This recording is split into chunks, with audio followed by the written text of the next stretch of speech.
She used to be an actress. She ever do anything I saw? I think her biggest deal was she starred in a pilot. What's a pilot? Well, you know those shows on TV? I don't watch TV. Yes, but you are aware that there's an invention called television, and on that invention they show shows, right? Yeah. Yeah, well, the way they pick the shows on TV is they make one show, and that show is called a pilot. And they showed that one show to the people who pick shows, and on the strength of that one show, they decide if they want to make more shows. Some get accepted, become TV programs, and some don't become nothing. She started one of the ones that became nothing.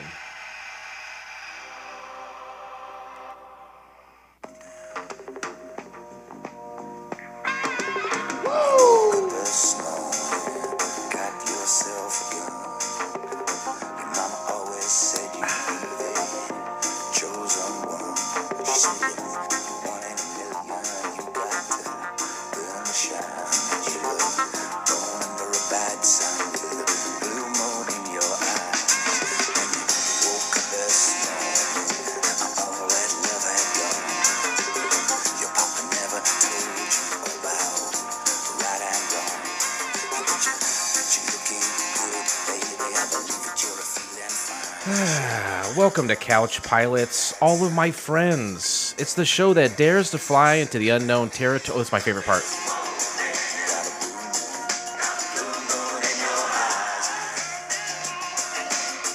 My name is Jason, but you can call me Uncle June, and with me as always is my Guma.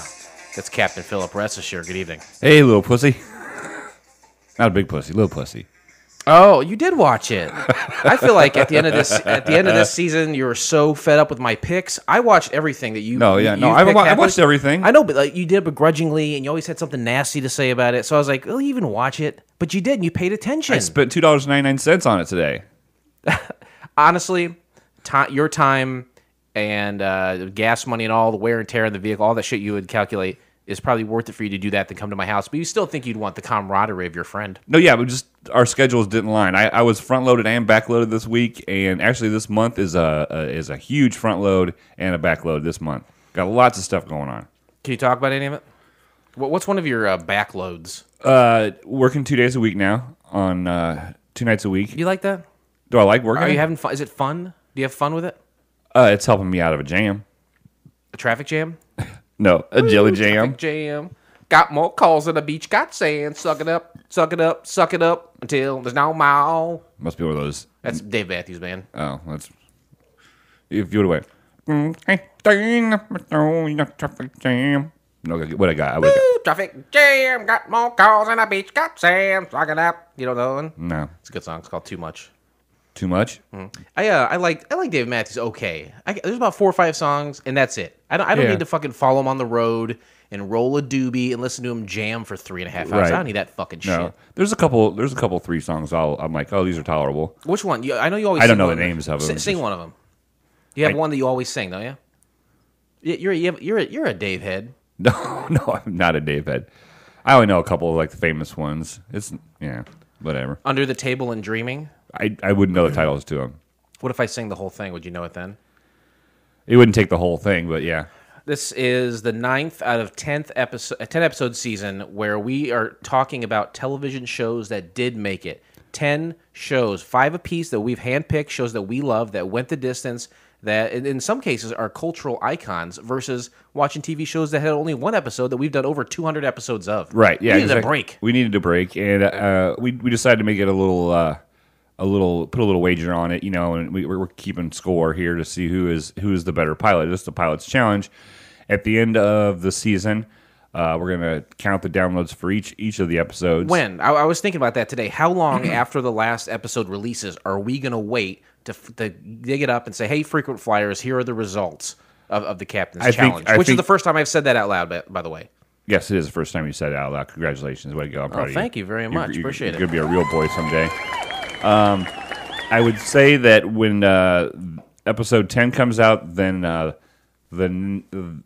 would say the next recording cycle, perhaps. Yes. Okay. All right, we'll give it a week. Once episode season 22, episode 10 has been out for a week, then we will calculate all the scores. I'm not going to be strict about that. If you want more time, because you are the last episode. I'm winning. I don't need more time. I mean, if you need more time to get on Twitter, you're real confident here. You getting real cocky with me? What Futurama came through? It wasn't even your pick. Is that right? Is it big numbers coming from Futurama? No, not big numbers, but you had low numbers on one of yours, and then Which one? Seinfeld. Okay. Lest we forget. By the way, the downloads are a lot of people forgot about Seinfeld. Yeah. And Dre. No one forgot about Dre. Hear me now. Sometimes I think about getting a second job. I know I've had different jobs here. Obviously I work at the Big Yellow, and then I do the piloting here. Sure. And then the podcasting isn't really a job. We don't really make money from it, but I used to be... Joe Rogan made $30 million this year. Well, I'm far cry from Joe Rogan. I don't take enough MCT oil to be Joe Rogan. Right. But I don't. I was a job as a maitre d' one time, and I think you called me a busboy. Really let me have it. It was damaging to my self-esteem, but I don't do that anymore. I'm thinking. I always toss around the idea: would it be fun to be a bartender? Yeah, I would say that I couldn't really gauge on being a real bartender because being a bartender at the Moose, I already knew everybody, so I already knew all the customers. And say you replace the Moose with Cheers. Are you the Ted Danson of the Moose, or are you like a Woody Harrelson? I'm still a Woody for sure. I was saying you could be Coach because Coach died partway through the series, and hopefully I will soon too. I didn't want to say hopefully, but. I mean, I just have busy enough nights to keep me busy. You know, nothing like I'm not a bartender at Diesel and having just constant. See, that's where I was thinking about going. Is the gay dance club and drag show center of Peoria known as Diesel? Yeah. So, have you been to Diesel? No. I think I was at there like 20 years ago, and it was something else. Okay. Yeah, it's just plastic cups full of shit, and people love it though. I don't know. I went to Pour Brothers in Champaign recently. And I don't. Do you think I would fit as a bartender for? Pour Brothers. Yeah. You think I would? Yeah. Okay. Because I know some guys over there. I've tossed it around. It's like maybe 2 nights a week would be cool to go over there and just be a bartender. Yeah. Well, what I make a week, just in salary. Yeah. Pays for my loan payment or my problem payment that I have. Mm-hmm. And then, the tip money I make, depending on it, a Tuesday or Saturday if they're busy or not, I'm going to bring home probably $120 or $150. 150 you didn't have before. Right, which makes me not take it out of my account. Right. It helps me pay for all these bowling tournaments and stuff. And there so, you go. Perfect. To me, it's, like I said, it's not rocket science. I'm the only hard thing the closest thing to being difficult that I've had to make is a Tom Collins. Is a Collins. Is it really? A Continental. Ooh. I made a Continental. I remember you said that. And you said you made an old fashioned as well. You'll make a 7 and 7. Oh, I'm good at 7.7s. What is that? It's this 7 Up in Seagram 7. Yeah, that's it, right? Yeah, and a lime sometimes. I'm a lime guy. Yeah, I lime out. I love when people order beers. When they order buckets, it's great. Yeah. I mean, you want something. You want something for your brain to do, right? Right. You don't want to be a zombie. No. I'd go nuts. I go nuts at my current job because of that. But we have this one guy. So on Saturdays, actually on Tuesdays and Saturdays, buckets are $9. Right, and that's 5 beers. 5 beers. So this guy comes in and he'll give me 20, and he'll say, "I want 2 buckets of beers, but I just want chips." So then the rest of the week, he's not having to pay full price for his beers. Okay, so he's smart. Smart old man. He's the only one that does it. He's the only one that does it. Everybody knows he does it. Everybody's kind of like, but he's the only one that does it. So what? Who cares? Yeah, who cares? Hey, you know what? He found a loophole. He's exploiting it, right? Yeah. So yeah, I would do it too if I knew. What have you been up to? What am I up to? I went up to Chicago. My girlfriend got a second dog. Oh yeah, that was. I heard about that second dog last night. Yeah, it's fine. Yeah, dog's fine. It's a nice dog. Traumatized probably, stinky, wiry, but she's gonna clean him up and give him a little haircut and give him some fish oil to make his coat nice. That's good. Does fish oil do anything for human beings? I don't know. They have fish oil pills, but I've never taken them. Probably helps to grease your hair back. Oh yeah. You don't have anything in your hair right now, do you? No. I took a shower this afternoon, and I didn't put any product in it. Well, I was like, the wind's gonna blow it when we're opening the window anyway. That's exactly right. Why even waste the time? Right. I just shave it all off, you know. Well, then it gets cold and we get little ice crystals on my top of my head because of the barometric pressure. You look like Bart Simpson. Don't have a cow, man. I love it when Bart said that. I am wondering, do we have any fan feedback this week? Yeah, we got a couple ditties, some fan feedback. Did we ever end up playing the voicemail that we got? From DSJ? Was it from DSJ? There's one from DSJ. Yeah, that's or John, as he wants to be called now. Yeah, that we played that one. Yeah, he's talking about his Christmas bonus. That's right. Let's see. We got one here. Do we do? Oh, the podcast unicorn. We didn't go over that one, did we? No. Now, are these? You call all these from Facebook, right? Yeah. Okay. Yeah. Let's have it. The podcast unicorn was Christy. Right, and so season 22, episode 3, Late Night with David Letterman, Chris Tuckley put, Christy is the podcast unicorn, yet you made her do the Pulp Fiction intro in front of America's top 2 John Travolta impersonators. Talk about a tough gig. It's a wonder she hadn't galloped away into the podcast forest forever. And this is Christy. You did brilliantly. I hope we hear from you in the future. I hope so too. And there was a little unicorn emoji, which that'd be kind of cool. Do you wish unicorns were real? Oh, yeah, every day. Now the unicorns, they don't have wings, right? That's a Pegasus. You know what? Unicorns just have the horn. Just have the horn, I think. Yeah. Just giving the horn. Yeah. This one is from Dee Dee, and it's from season 22, episode 6, Futurama. Right. Thank you, Captain Rest Assured, for another fine episode. This ranks among your greatest ever. I was on that episode too. I don't think it says anything about you in here. Let me read the whole way. All right. The presence of Chemo Slice made it even more brilliant. And might I say, the Screamer, #TheScreamer, played an outstanding role as well. Well, that'd be you. All right. That's fine. Just a couple of things. Oh, goddamn fucking phone. Just a couple of things us Aussies aren't afraid of. The SARS virus. Yeah. We drink it by the tinful, as suggested by the photo. And she has a photo. They have SARS beer. Oh, that's disgusting. Yeah. And then it says, and sorry, Captain Black, maybe you should have made a deal with Mountain Dew. This one tasted funny. And she had a Pepsi, a Coke with Jason on it. Oh, nice. Thank you. A couple weeks ago, she did send me a picture of one with Blake on it. Yeah. And it was still in the vending machine. I guess she didn't have enough money to. Well, you to get buy the that. Blake one and you put them back to back and have them kiss each other. Oh yeah, that'd be awesome. I got one more for you. It's from season 22, episode 7, which was Seinfeld, and this comes from Dee Dee. These are the only 2 people that listen anymore, right? Yeah. Okay. Yes, I love Dog Patrol. What's Dog Patrol? It is a song that they turned into a pilot.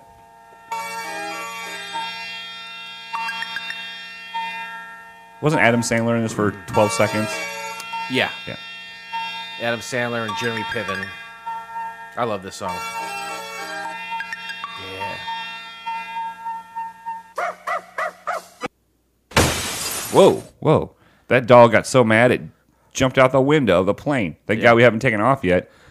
It only had to go down. It only fell 15 feet as opposed to 50,000. Hold on a second. Did you? So I got please. This new dog thing, we kind of skipped over it. Yeah. Because this new dog thing was a problem for me last night.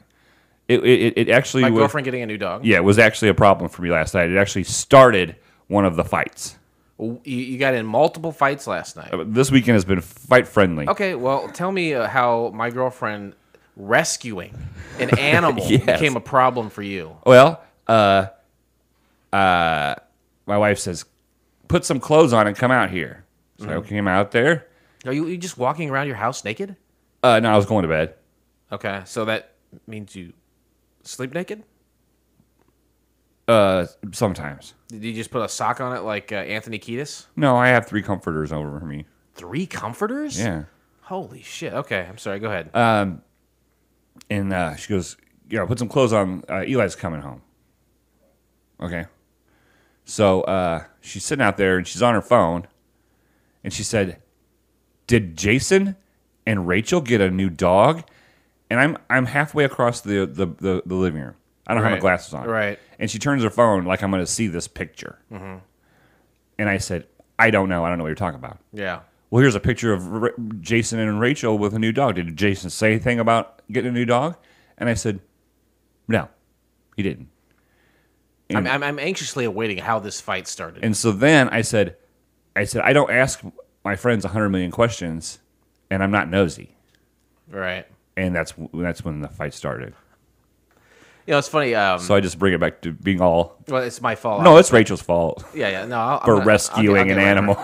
No, it's funny. I was at my stepdad had a birthday the other day, so a bunch of people went over to the house, and there was like probably 7, 8 people in the living room just kind of chatting. And at one point, my brother-in-law and my sister, they're talking to each other, and she's like, "Hey, did you go hang out with this guy?" And apparently, the guy that she mentioned and one of her friends are getting a divorce. Okay. Right now. And she's like, "Yeah, I played tennis with him or whatever the hell he did." And it's like, "Did you guys talk about?" It's like, "No, we didn't talk about it." Yeah. And then she got mad because they didn't talk about it. I don't think she got mad, but she was like, "How could you not have talked about it?" It is kind of. It is. I don't know. She didn't give him any shit, but it's kind of that same idea of like, you know what? Sometimes guys just they deal with it their own way, and they just want to go occupy their head with something else, whether it's going to play tennis or going out for a beer or something. Right. They don't need to like cry the fucking blues. Men and women operate differently. Oh, for sure. And we don't have to give each other shit for operating differently. I think that our friendship is one of those is close enough that if I had a problem or if I needed somebody to talk to, I'd call you. Yeah, you'd solve it. Check out the hook while Jason resolves it, and vice versa. Right. But when we hang out, there's not deep conversation a lot. Right. And I think that there's a reason for that. First of all, I would just be whining and complaining the whole time because of all my problems. Yeah, and then if I told you my problems, you would just like fall asleep or pretend like you're making a snoring noise. So, but we I don't know. I don't think I need to ask you every question in the book unless it's like requested. You know what I mean? A couple months ago, you told me something deeply personal about you and yourself, and I've told nobody that. So a lot of times people will say, "You know what I did," and then like the lady will say, "Oh yeah." So it's like they're communicating. Yeah. I don't tell anyone anything. Right. It's in the vault. I lock it up. I throw it out. I have things in here about people. I don't tell anyone. Yeah. It's no one's fucking business. Right. The thing you said to me that was so personal and deep and dark, I will never tell anyone that. Okay. Oh, thank you. You're welcome. I'm glad you would never say anything about it. Well, I mean, you and I can talk about it. We can talk about it right now if you want. No, that's fine. Okay, but we don't. I would never say that to someone else ever. Yeah. Ever. It's not for them. Yeah. You trusted me with it. Right. And see, my problem is if me and you had a deep conversation where you told me something, right, my wife would grill me and grill me and grill me and grill me. Oh, I know how that is. To find out. And I'm just like, I've told you things before that I know and have gotten back to your wife, and I can't do it. No, and it's not. It's not because I'm untrustworthy. Is it? It's not because I'm untrustworthy. It's what is it? It's just like getting waterboarded. It's just constant, just constant. I would say that you could just play dumb. I've tried playing dumb before. Okay. Yeah. No, I have a list in my head of people that I know will like. So I'm on the list of somebody you wouldn't tell, and you can be honest. Well, what do you want me to say? I can think of something very specifically right now that happened, and where I know it got back to Molly, and it kind of got around a little bit, and it was kind of embarrassing for me. So I'm not angry about it. I'm just saying I know where we can end a conversation. That's what I'm saying. I know as far as we can go before. Oh, I need to find out about this. We can talk about that off mic, and then you can tell your wife, and then it'll go around a second time, and then I'll waterboard you. It wasn't out of malice.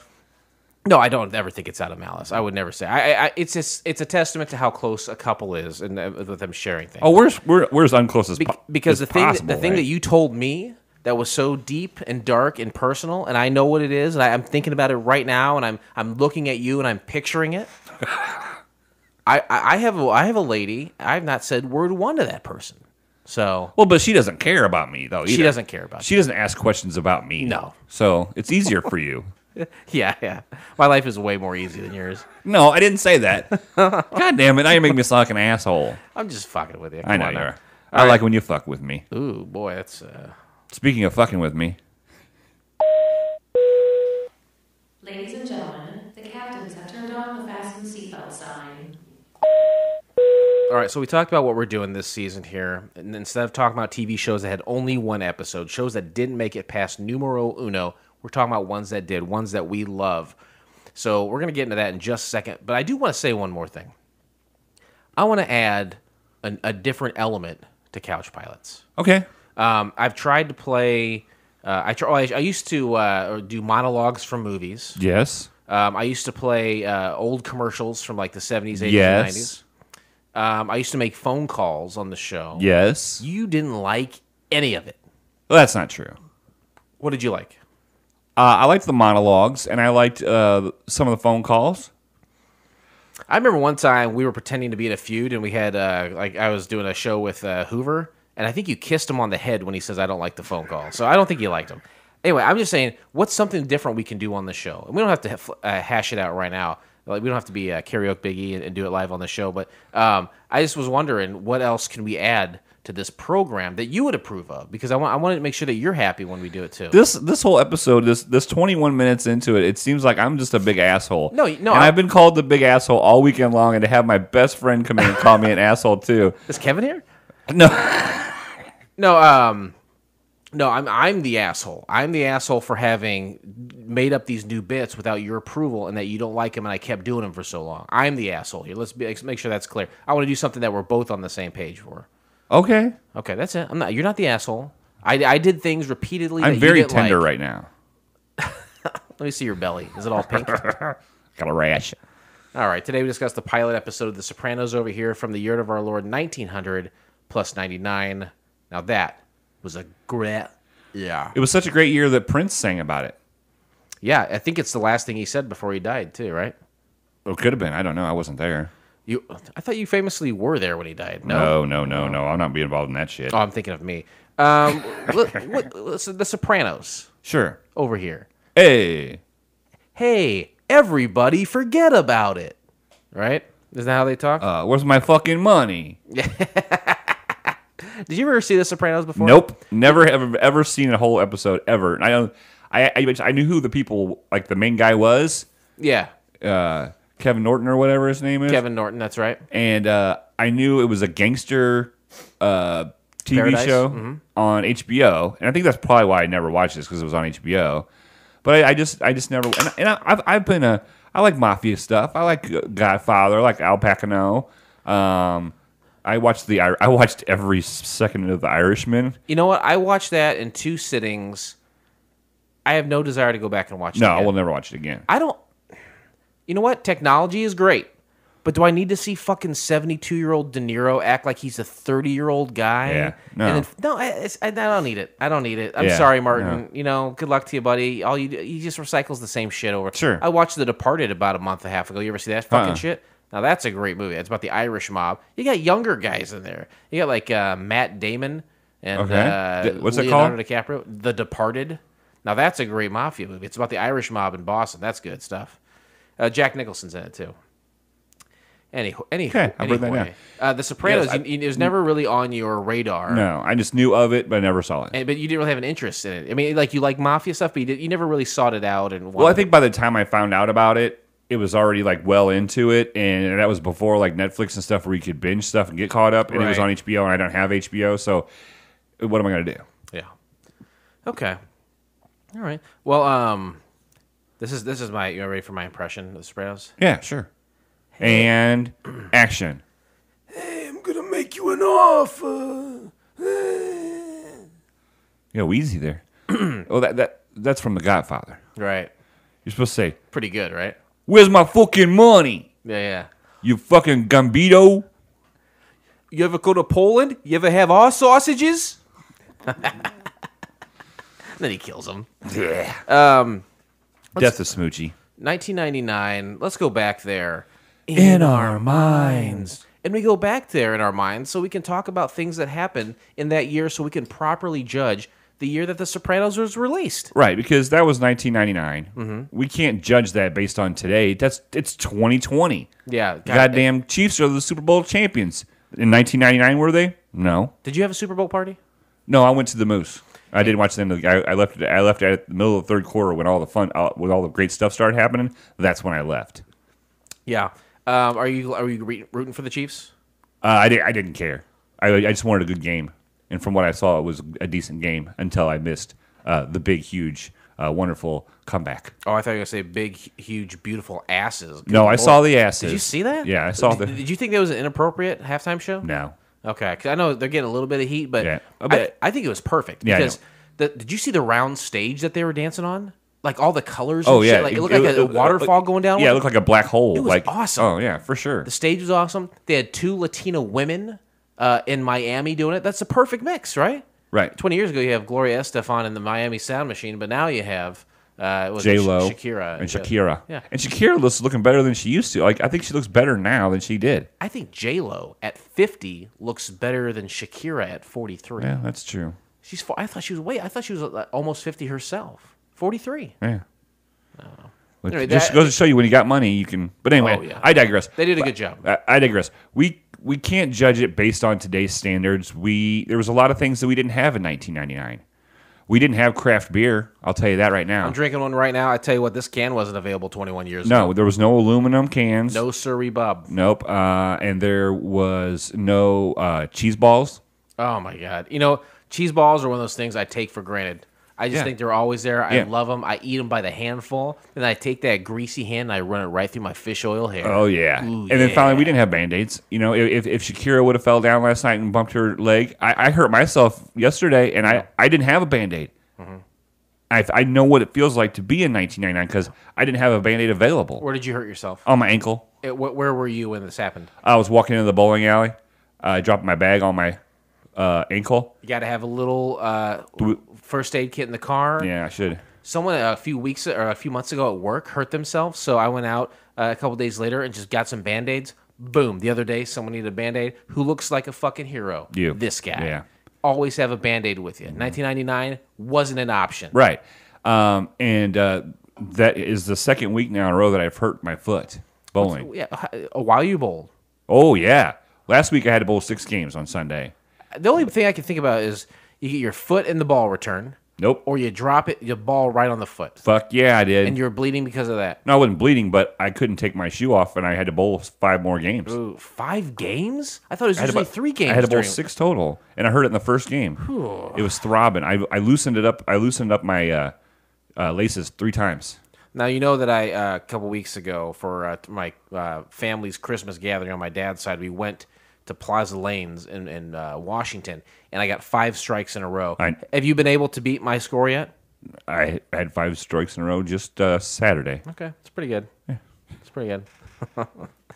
February 11th, Pluto moves along its eccentric orbit further from the sun than Neptune. It has been nearer Neptune, or it had been nearer Neptune since 1979, and will become again in 2230 or 2231.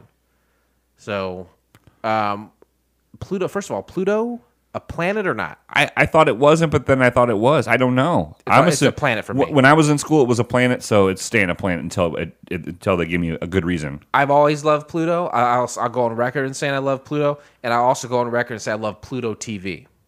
Okay, I've got that. I don't ever watch it. I watch it all the time. It seems difficult to navigate. Not at all. I love it. And this second thing was, will the singularity preserve us? Do you think until 2231? What's the singularity preserve us? There's no. I didn't say service. I said preserve us. Right. Okay, That's what I said. Okay, it's basically like the Matrix. You know, like they hook our brains up to computers, and when our physical body dies, our brains will be preserved on on some RAM.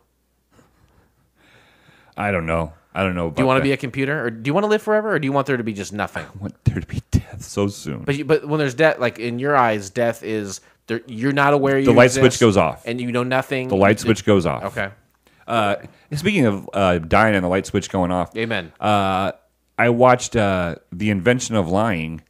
I had never seen it before. Ricky Gervais? Yeah. Is it good? Every movie, I didn't used to like him.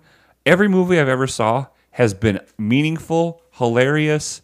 You recently watched it was Afterlife couple months ago with him, right, where he lost his wife. His wife. And you seem to like that. Yeah, no, I've loved every one of them. I've seen a handful of episodes of the British version of The Office. I had never watched those, but I saw Derek. I loved that series. It was on for 3 seasons. Where he plays a handicapped gentleman. Yeah. Mm-hmm. And there was another movie of his that I watched.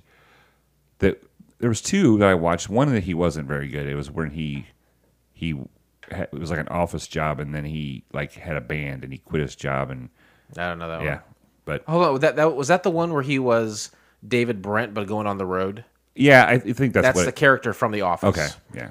I would say that I don't know much about his stand-up. I haven't seen a lot of his movies, but The Office is great, and he anytime he hosts something, he's like a total asshole, and it's the best thing you've ever seen in your life. He takes the piss out of everything. It's wonderful. So I'm digging him. I didn't mean to digress. I digressed us twice. February 16th, O.J. Simpson's 1968 Heisman Trophy is sold for $230,000 to help settle a $33.5 million civil judgment against Simpson for the deaths of his ex-wife and her friend. So what is a civil suit? How can you not go to jail for murder? But it's like in this civil suit, whatever the fuck that means, you're responsible. Give me $33 million. Yeah, I've never understood that either, and that kind of that discussion kind of came up recently. And who gets that money? Ron Goldman's parents? Yeah, I don't know. Nicole Brown Simpson. Did you ever? Are there photographs of their death? I feel like we've danced around this before. I'm not sure. Did he decapitate both of them? I don't. It's been a while. I was in 3rd grade, so you were probably in high school when this happened. Yeah, I remember. I was in high school. The 21st day. I remember that night that he was in the Bronco. Oh yeah. My grandma and grandpa were in Indiana, and I was at my grandma's house with my brother, and we were drinking vodka and watching that. How old are you? I was a freshman. Drinking vodka? Yeah. All right. Well, Chad was old enough. Somehow we got it. I don't know. I digress. You're a digresser. I think that if you have to pay a civil suit, there's some sort of guilt involved. I don't understand how that doesn't translate to time in the clink, as it were. February 27th, while trying to circumnavigate the world in a hot air balloon, Colin Prescott and Andy Elson set a new endurance record after being aloft for 233 hours and 55 They minutes. were in the air that long? Hot air balloon. Have you ever been in a hot air balloon? No way. This is what happens. I go to like a parking lot somewhere, and they're like, "Hey, we got a hot air balloon, and you can get in it for like $20." Right. And they go straight up, and then they bring it straight down. What the hell good is that? Who cares about that? I mean, you'd get it up. Yeah, and I mean, if we went anywhere, you'd probably be doing everything in the middle. And you get it back down, so you've done all those things before. Whether it's a hot air balloon or a goddamn Learjet, you've done it before. You're 3 feet away from flame shooting up into something that could essentially catch on fire and end your life in moments. Right, and you want to be romantic and take a basket of cheese and some wine up and take your lady friend up, and then plummet to your eternal death if you didn't catch on fire and die before then. And it's not even that, because I'm not a licensed hot air balloon guy, so right. If I go in there with my lady friend and some cheese and some wine, there's going to be some dude standing in the corner operating. That's not romantic. Right, exactly. If it's not... And we're in a fucking wicker... What lights on fire more than a fucking wicker basket? Yeah, that's... The amount of things wrong with the hot air balloon design is staggering. I do believe the only hot air balloon like I really remember is the one in not the Wizard of Oz movie, but the one that was like a spinoff of it, of like about the wizard. Not the Wiz. No. We're talking about the one with the Fairuza Balk, the young lady, and she... Veruca Salt. Love that band. Yeah, the entire band Veruca Salt, I believe, was in the... I used to have the hots for those girls. Vertical and Assault. Yeah, what was their song? Seether was their big hit, and then they had the next album had a song called like Volcano Girls, which was a minor hit for them.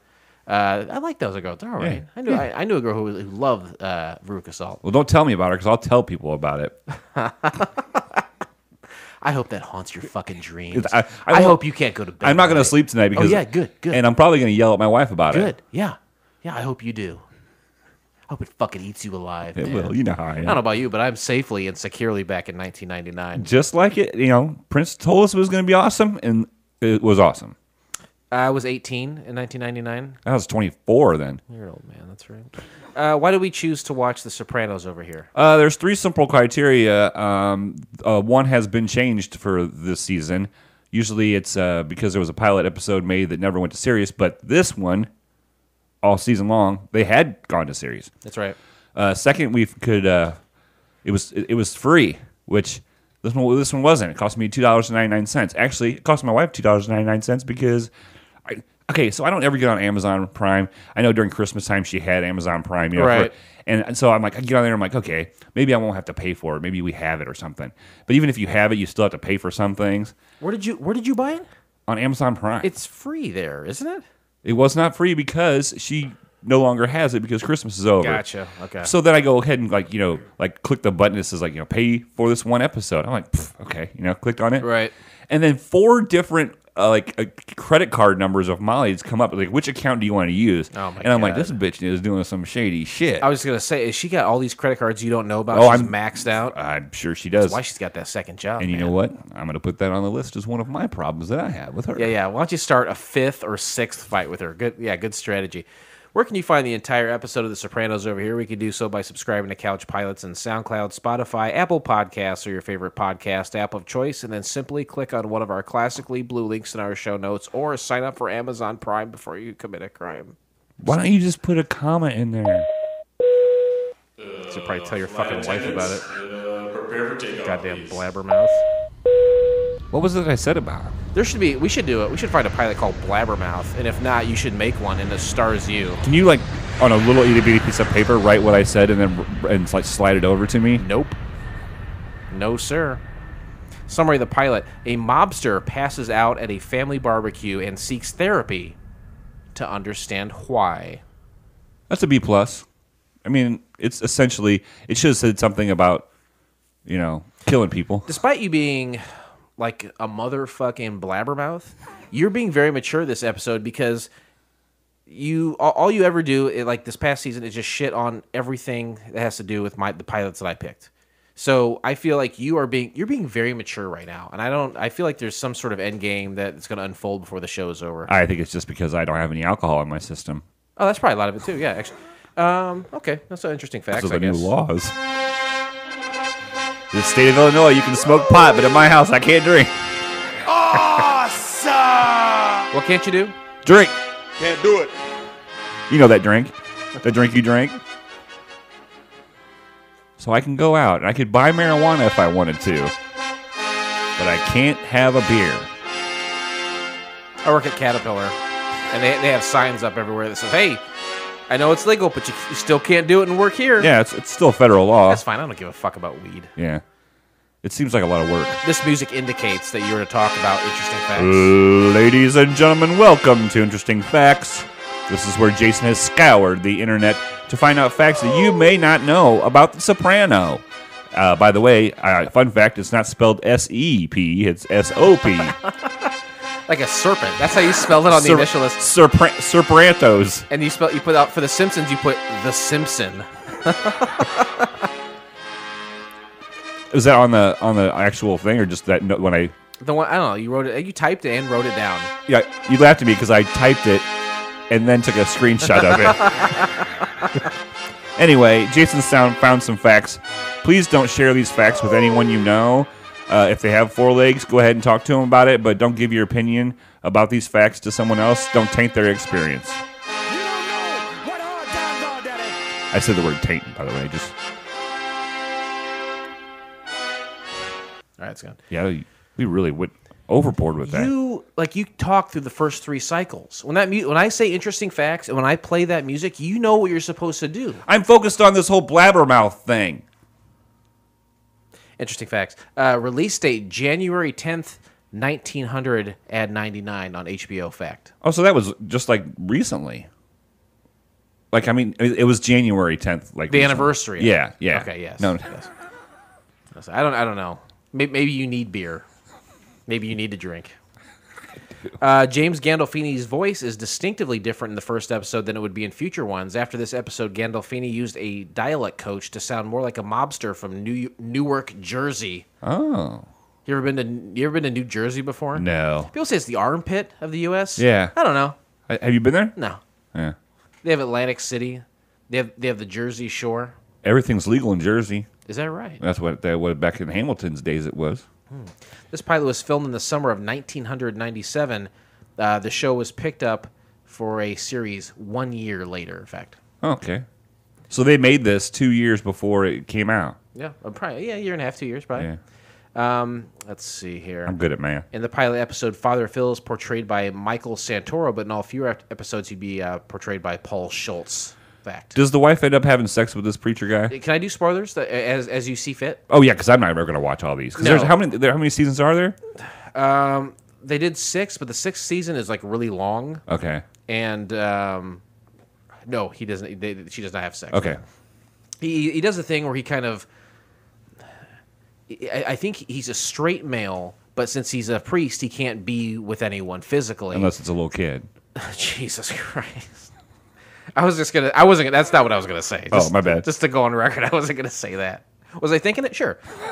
My notes are kind of jacked up. But he does a thing where like he goes around to all these women who go to church and they'll cook for him. Okay. And they'll watch movies with him, and he kind of like quote unquote gets off Sure, that way. I got But you. He's not a bad guy. No, It's just he can't. He likes attention. He wants a female attention. I think you're Without making the Lord mad. He's not a bad guy at all. He just how he Wish gets. I it. would have done it that way instead of the other way.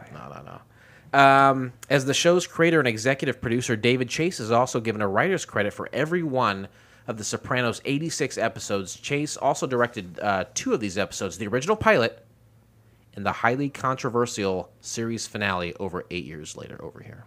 Okay, so this is a question. It's not a comment. It's a question. Okay. Since the guy who did the pilot also directed the final episode, Right. Do you think there's a correlation between him blacking out, passing out in the first one, and that's what started this whole thing of going to the therapist, and then he blacks out at the end? Oh, so you know what the end of the show looks Well, like? yeah. Well, yeah. Okay. Yeah. I would say no. Okay. I would say no. But that's a good thought. I never thought of it like that, but that's a good thought. Another question: how many people from the pilot end up being dead in the series? Oh my God. Spoilers? Are you gonna watch it? Are you gonna watch The Sopranos? I've seen probably the entire series. Okay, so he's in the car with his nephew Christopher. Yeah. Dead. Yeah, because his girlfriend rats them out to Look the at feds. you. Yeah. My wife spoiled that for me today. That's not why he's dead, but that does happen. Yeah, my wife And spoiled that for her. And she is in the pilot. Yeah, very she's- briefly. She's in the restaurant. She Yes. is a maitre d'. Some she- would say she busts tables. And she's not mentioned by name in that episode, Sure. but she is there. Who else? Dante Silvio is the consigliere of the family. He is questionable. He's shot up pretty bad. You don't know if he dies. He probably dies. Big Pussy is in this. R.I.P. R.I.P. Pussy. Who else? Oh, there's probably plenty of other people. Now, did I see Big Pussy in this? I thought I just saw Little Pussy. Oh, no, I saw Big Pussy on the TV. I didn't see Little Pussy. Little Pussy was on the TV being Big- escorted right, back. in a wheelchair. Big Pussy was working with Christopher trying to throw that body into the dumpster. That's Big Pussy. Sal Bumpancero. Okay. Big Pussy, as it were. Are we just liking to say the word pussy? Is that what it is? Is that what we like? Yeah. Yeah. Maybe you. I don't like that If word. his name was Big Taint, I'd like it even better. Big Taint, Little Taint. Let's see. Michelle DeCesar, who plays Meadows' friend Hunter, is the daughter of series creator David Chase. Oh, okay. She's in a handful of episodes the first season, and then she comes back way later. She's kind of out of it for a long time. And is another question? Yeah. Is the guy, the lead character in this, isn't he really dead in real life? I love this. I think... Is he dead in real life? Hold on, I'll tell you. All these questions, all this genuine curiosity, I think you like this. I know sometimes we kind of hide it and dance around it and just kind of talk facts and matter-of-factly ways until we reveal our score at the end, but I kind of think you like this. I had a couple questions, and James Gandolfini's dead. Yeah. R.I.P. Yeah. R.I.P. Gandolfini.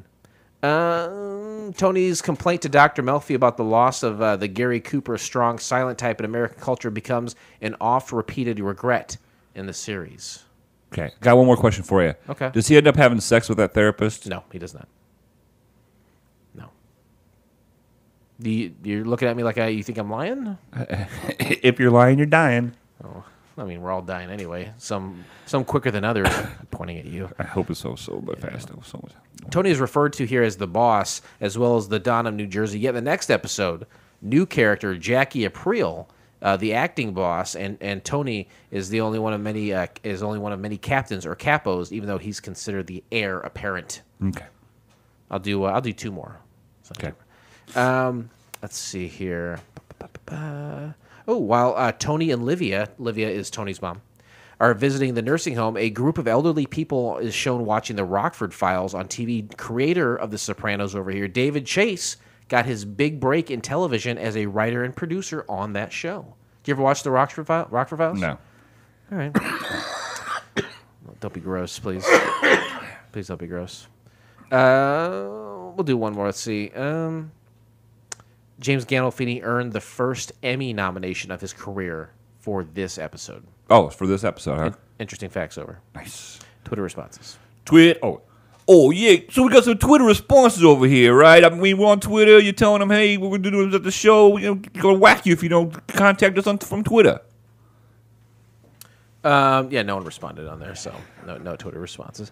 All right, let's set the clock for 10 minutes, and let's break down the pilot episode. And this is like an hour and 15 minutes, right? No, I think it was just under an hour. Okay, so on Amazon, the time on the right side doesn't change, just the time on the left side. Then. I can't speak to that. Okay.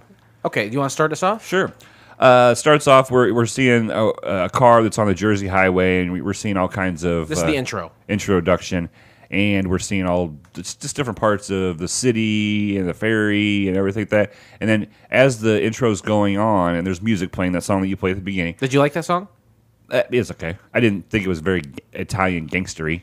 But he gets closer and closer into a residential, and then finally he pulls up into what we find out is the therapist's castle. They're in the Newark, New Jersey area. So the trip from the beginning is basically starting in New York City. New York City! Get a rope. And so he's going through the tunnel or whatever, and then heads into New Jersey to Newark. Yeah. That's the trip. And then you see the famous Sopranos logo.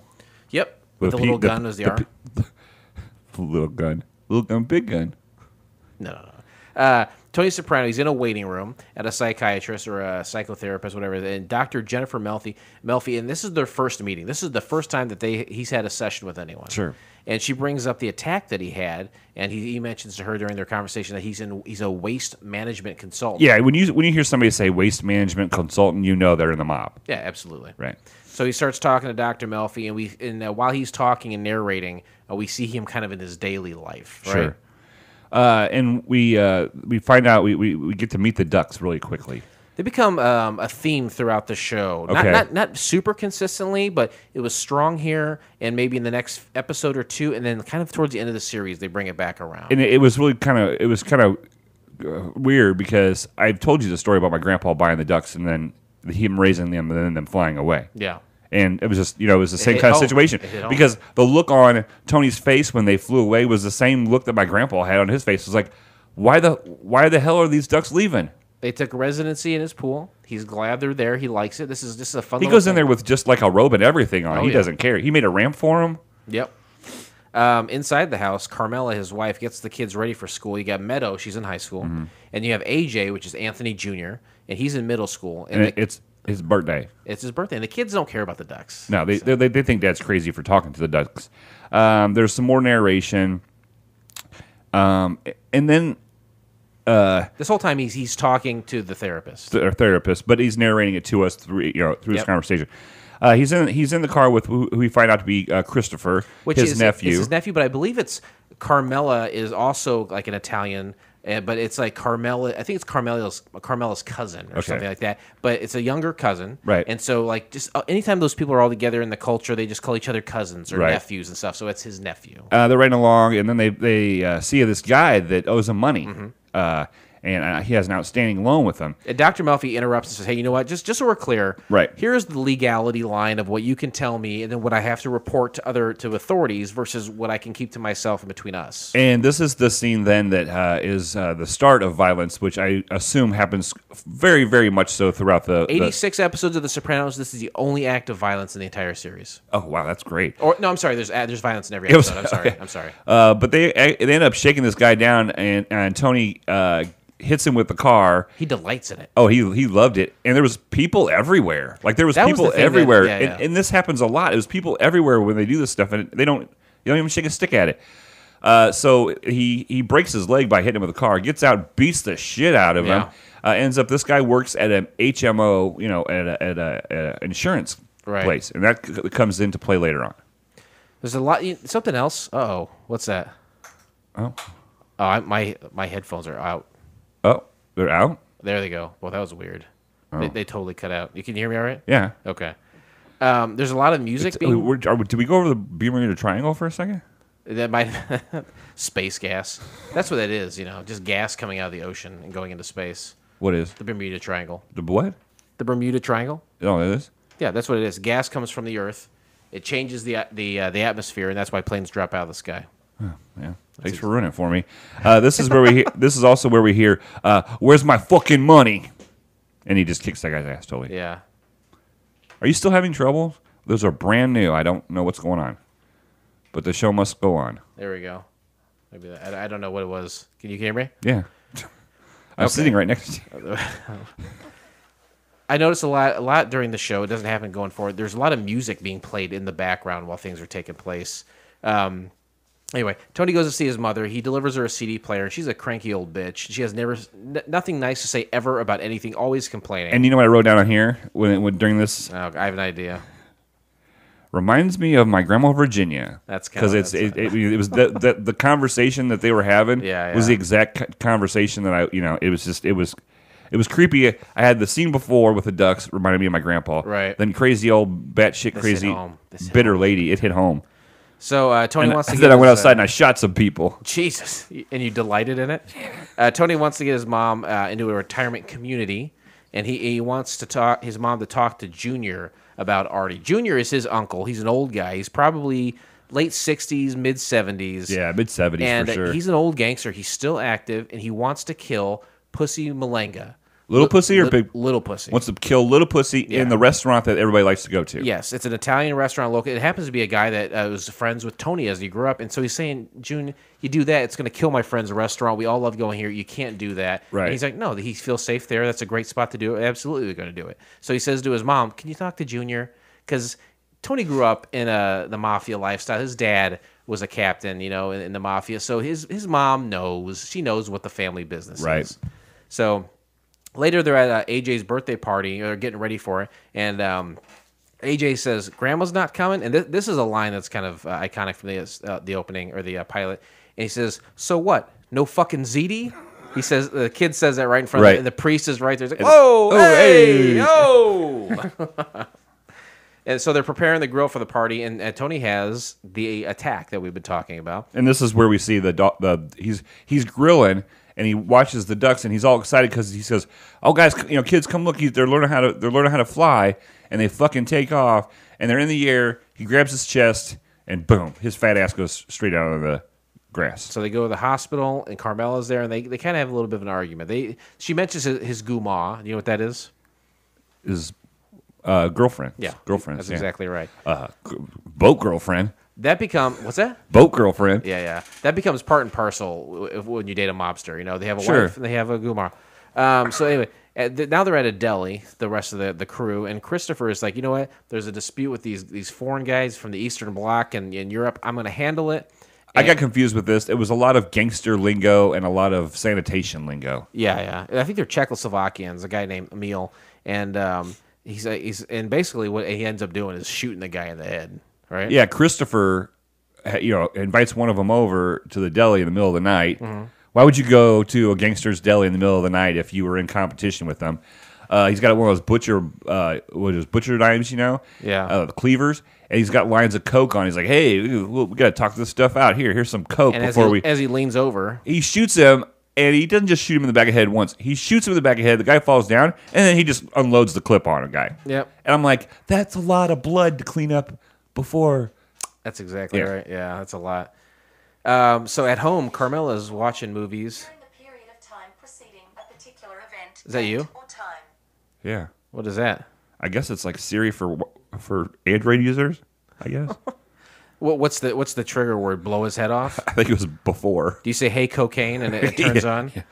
At home, Meadow, the teenager, she's sneaking back into the house, and Carmela's watching like a movie with the priest, and she's like, I hear someone breaking in, so she goes out with like an assault rifle. Oh yeah, it's like a Uzi or something. Yeah. Anyway, with with Melfi, Tony's there again, and he leaves when he's confronted by the duck. She kind of is building it to an emotional point where he can like maybe unload, and he just gets up and leaves. When they start talking about depression, that's when he gets up and just leaves. Christopher and Big Pussy then dispose of Emil, the guy he shot in the back of the head. The Sopranos take a tour of a local swanky retirement community for his mom, and his mom starts throwing a fit, and then Tony passes out there. He has like another attack. Right. Dr. Melfi gets Tony back in the office again, and he's telling her that he's unhappy with his work, and he's kind of sickened by the current state of his business, alluding to the mafioso part, right? Cosa Nostra, if you will. He mentions RICO, which was some kind of government act that I think the RICO Act is basically if you can charge one person, it's kind of like a web or a network, you can charge everyone with the same thing. So he's kind of worried about that. Right. So, and then as they're talking, Dr. Melfi gets out a prescription pad, basically saying, you know what, I can probably give you some pills. Some Prozac. And the next scene, they're just talking about... they're at the Bada Bing, which is the strip club. Yeah, the strip club, which is where you should have all meetings. They have a lot of meetings there. That's what my wife said. That strip clubs are very prevalent in this show, and I was like, maybe I will watch 85 more of these episodes. Dante Silva is the Anyway, he's the consigliere. He's the one who runs the strip club. Right. And so they end up talking to. They have a meeting, and they want what they're saying is this guy that we beat the shit out of and broke his legs. He doesn't have the money. We're gonna kill him. And the guy goes, well, let's do something else. He works for this HMO. Let's get into insurance fraud. That's Hesh. He's an old Jewish fellow. He owns and runs like a racetrack somewhere, and he's not directly involved with the mafia, but he works with them a lot. He kind of acts as an advisor sometimes, and he's kind of being that middleman here to try to get some resolution, trying to turn this, make some lemonade, if you will, out here. Yeah. So Tony arrives and apparently is the boss, as they acknowledge him there, but he's not the boss going forward. You know, things are changed from the pilot. Sure. And he says Hesh acts like a mediator between Junior and Tony now. He's trying to figure out this thing with the HMO, but he's also saying, hey, your Uncle June wants to kill this guy in the restaurant. Maybe we can come up with something else. And Tony's got a good plan. Yeah, so he's going to give this restaurant owner some a vacation. You know, get him gone for a couple weeks so the restaurant's not open. And that's his plan, right? Yep, he gives them that, and his wife doesn't want it at all. Yeah, she said no. She's like, he goes, hey, these are comped. You know, Tony just gave these to you. He's a nice guy. And he's like, dude, no, none of these fucking guys just give you something because they're nice guys. Get him out of town. He has to close the restaurant. Uncle June can't kill the guy while the restaurant's closed, and he needs it done quick. Anyway, Tony misses his next appointment with Dr. Melfi. Sees her at a restaurant when he's at this restaurant with one of his guinos. What's it called? What'd you call him? Gumas. Yeah. And then my favorite part of this is Tony goes back there like the next night or the same night, I can't tell, with his wife, and the maitre d' goes, hey, I haven't seen you in forever, Tony. After he's taken this lady to the same restaurant, went on a boat and had sex with her, and then went and took his wife out, whether it was the same night or the next day. You know he's palming that guy like $200. Oh, for sure, but it was so slick. I was like, now that guy knows how to keep his business. That's ridiculous, yeah. Oh, man. Let's just cut to the end here, shall we? Tony then decides what we're going to do is we'll blow up the restaurant. We'll start a fire. We'll burn it down. It won't ruin the Vesuvio name by having a murder there and make it known as a mafia hangout. Yeah, get insurance and he can open one back up again. Yep, that's exactly right. So he does that, and then the episode ends with them all at AJ's birthday party finally happening. Everyone goes in the house to eat. The camera pans over to the pool. Where there's no ducks. The end. Whew. Do you feel good? I feel kind of cathartic. What's cathartic? It's like a little tube they put in your penis so you can pee in case you're in an accident. Oh, God. I wouldn't have to get up then. Mm-hmm. No, I've often fantasized about it. We usually say, what's wrong with this episode? Why didn't it go forward? But it did work. We know that it did. So how about this? Is there anything that you would fix from this episode? Is there something that you saw that you're like, I didn't like this, or this? Maybe this person could be recast, or maybe they made a bad decision here? I think with any kind of like mobster movie, there's a lot of people, and there's a lot of Italian names, and like you have to have like a family chart to figure out who all these people are Like a because it family goes so tree. fast. Yeah. The conversations go so fast. You know what I mean? So that part of it, but that's with any like mobster movie. I'm not Italian, so I don't know all these Italian names, and you know what I mean. And I don't know who's who a lot. I mean, obviously, I think if I would keep watching this, if it would have went to series and had like 86 episodes or something, I would have learned who these guys were. But it was a lot to take in on the first episode. Not to foreshadow too much, but it's the same kind of, almost the same problem as next week. There's a lot of people to keep track of. Okay. Yeah, I agree. You know, everyone always says to me, "Are you watching Game of Thrones?" The show's over now; they're done. But they say, "Do you love Game of Thrones?" Like, I've never seen it. I have no real interest in it. Yeah. Everyone always says there's 1 million people in that show, and all of them die every episode. There's 100 people, and all of them die every episode. And it's like, how am I supposed to? It's intimidating. Sure. So this is kind of in the same boat. It would be a little intimidating to be like, who are all these characters? How am I supposed to understand their relationships? I went through the series. I've seen The Sopranos in its entirety 2 or 3 times. Wow. I love it. I know a lot what's going on in this episode. I know a lot of these characters. I know their quirks and stuff. So it wasn't hard for me. Right. But for someone like you who's never seen it before, I totally get it. Right. It would be intimidating. And again, to foreshadow next week's pilot, It's complete opposite. It's the exact opposite. I know all these people. I know what happens later on, and I know their quirks and stuff. And I had never seen it before. Yeah, that's right. That's fine. Let's. It makes sense, right? Yeah. It makes sense. We're not stupid men. We're not. I mean, we're not that smart either. That's true. So a lot of times we say, you know, we've seen this pilot episode, but not a lot of people have. It's a failed pilot, but that's not the case here. No, yeah. A lot of people have seen this. Like hundreds probably have seen it. Tens of hundreds. Rotten Tomatoes. Now that doesn't break down by episode, but for the first season, what do you think critics said on Rotten Tomatoes? 8.6. No, it's out of 100%. Oh, 86%. That's 100%. Really? It's 100%. Audiences, they say 97%. Wow. IMDb score. Now, the pilot is ranked here, and you are what I would consider a world-class cheater when it comes to IMDb scores, but I'm still going to ask you. Well, yeah, and you can ask me because I'm not cheating this week because I did not go to it because I did not do my normal prep work. Why not? Why not? Huh? Why didn't you do your normal I prep usually... work? Which, I mean, let's be honest. Disgusting. Your normal prep work is almost nothing. That's fair to say now, isn't it? Yeah, Okay. but I usually watch it on a Sunday. On a Sunday, I watch the pilot. That's a Johnny Cash reference. Nobody got it. Sound like Elvis Presley. There's 8 people in this room, and nobody laughed at all. There's no one in here. Oh. Pilot. 9.6. Oh, that's high. 8.6. And that's from over 4,500 ratings. Oh, you might get lucky. You might come back on this one with this one. Maybe. Viewer reviews. The beginning of excellence. I'm just going to read some headlines from some written articles. It's a pilot, folks. The beginning. Decent premiere and promising psychological arc. Here we go. Here comes the Prozac. Let's see. Daunting. So much here. And it's just getting started. We'll read one critic review real quick. This is Emily Todd Vanderwerf from theavclub.com, and she says, it's interesting. I think that the pilot bothers so little with defining Tony as a person. The great debate of The Sopranos always hinged on just how much of a bad person Tony was and whether or not the audience was supposed to identify with him or find him a little off-putting.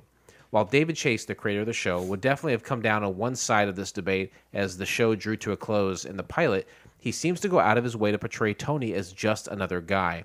Granted, one who's in something far worse than waste management, and the loopy way Chase uses what Tony says and what he actually does against each other throughout the pilot is one of the best things about it. The ducks in Tony's swimming pool are one of the most acclaimed devices in the pilot, and while Tony suggests his sadness over their leaving, is really sadness over his family leaving, it doesn't really ring true. The ducks swimming in that pool are happy and carefree, finally able to escape when they figure out how to fly. Tony has his castle, yes, but it's also a prison, and the series will be about his various attempts to take flight and the ways various things, circumstance, and other people in his life, his very nature, prevent that from happening. Wow. That's in depth. That was deep. Deep. All right, let's see how deep we're going to get, shall we? Sure. Ladies and gentlemen, welcome to FCF Airport. Local time is 11:11 and the temperature is 69 degrees. For your safety and comfort, please remain seated with your seatbelt fastened until the captains turn off the fasten seatbelt sign. Now we rate. We Right? rate. We rate. We use a rating system from 1 to 7, 1 being the worst. That's a Roy Biggins. And a 7 being the best. That's Brian Hackett as the best. Who are those people, though? They are characters from the television show Wings, which is what this show is kind of like structured around. I've talked to people who said I've watched the entire series of Wings, and then I listened to your podcast. It's exactly the same. Yeah, thing. yeah. Exactly. Beat for beat. We even wear flip-flops on the pilot episode. That's exactly right. And I'm the handsome one, and you're the neurotic one. Thank you. Captain Philip, rest assured, I turn to you. How do you rate The Sopranos over here? That was good. I'm going to give this... Again, this is one that you picked. I'm trying to win a competition. Your score is not going to waive the conversation, the competition at all. I know. Whatever I was you going to say say that next, Okay. but then you interrupted me. I'm going to give it a 6. It was really good. It was interesting. I am not going to watch it all because I can't. I'm not going to pay for it. You can borrow the DVDs from me if you really. I don't have a want to. DVD player. Okay. No, I don't have a DVD. Is not having a DVD player the new not having a VHS player? Kind of. Is it? Are we that far along? Okay. Yeah. All right, that's I fine. don't even have a CD player, I don't think. Except like in my car. Why don't you just sign up for Amazon Prime? You can watch it all in there. Because I had to pay for it. Yeah. Do you order a lot of shit from Amazon? Not anymore. It's Then not don't do it. Christmas. Then don't sign up for it. But I mean, that's 80-some episodes. I don't have time. I told you, February, I'm front-loaded, middle-loaded, and back-loaded in February. Oh, you didn't mention middle loaded before. Oh, well, I'm middle-loaded, too. Oh, I'll forget. I didn't know that. I'm sorry. I take it back. I got a lot of blabbing to do. I'm front loaded with a blab. I'm going to crush every friendship I have by the end of this month. Oh, boy. And all my friends will be happy. No, that's a terrible thing to say. He gone. What do I rate it, you ask? Yeah. Well, it's funny you should ask me that. It's hard for me knowing the series. 6 is a very good score. I'm going to give it a 5. I know what's to come. I know how good it can get, and I also know how bad things can get with the episodes and some of the. It doesn't really get that bad ever. There are some slower episodes, and there are some things about it I don't like. But this is far from the worst episode, but it's not their best. This is a 5. This is a very good start to something. So a 5 from me, a 6 from you, and with that we close the book on The Sopranos, and we will never speak of that show again. Yeah. But join us next time, won't you please, when we watch the pilot episode of Wentworth. Here's a little something to wet your whistle. B. Smith is locked up while awaiting trial for the attempted murder of her husband and must learn how life works in prison.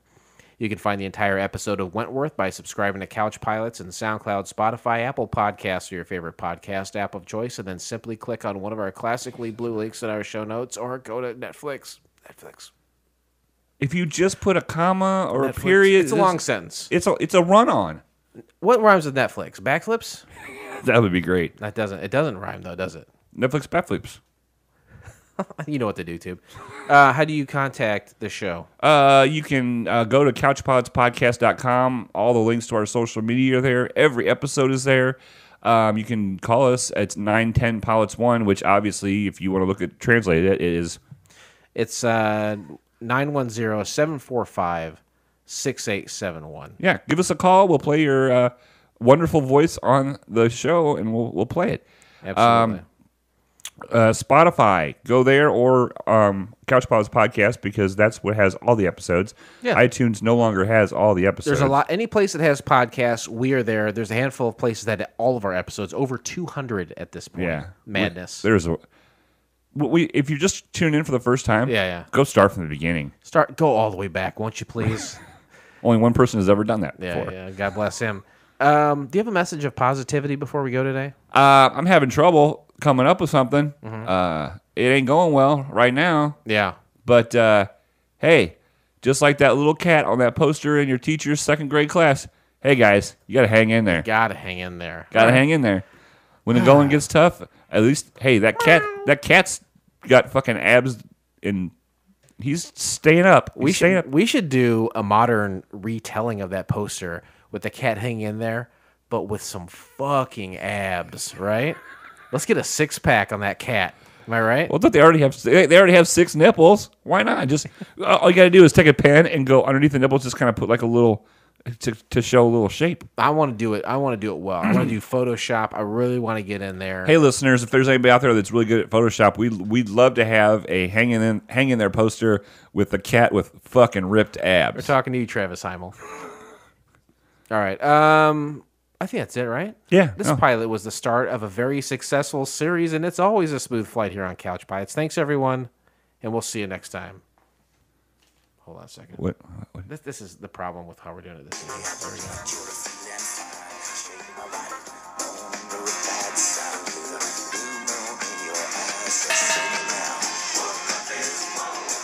It seems so archaic how we're doing this when all we have to do is put it on the tablet. But would you do that? Well, now the season's almost over now, so what's the point? Okay. Yeah, that's the thing stopping it.